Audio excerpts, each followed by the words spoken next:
আজ বানাবো oats pancake. এখানে নিলাম 200 গ্রাম প্লেন ওটস। এইটার মধ্যে এবার দিয়ে দিতে হবে একটি ডিম আর 1.5 কাপ দুধ। এবার সব একসাথে মিশিয়ে নিতে হবে। 3 থেকে 4 মিনিট রেখে দিতে হবে।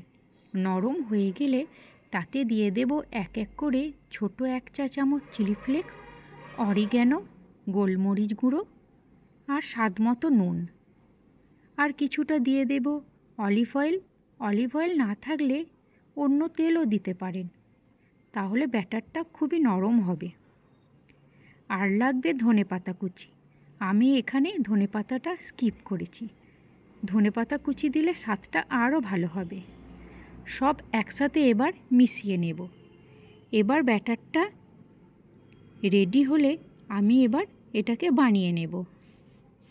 একটা প্যান গরম করে কিছুটা তেল দিয়ে দেব। তেল গরম হয়ে গেলে ব্যাটারটা দিয়ে দেব।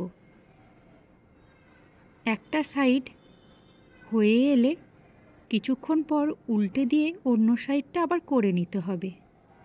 তাহলেই এইভাবে আমার প্যানকেক রেডি।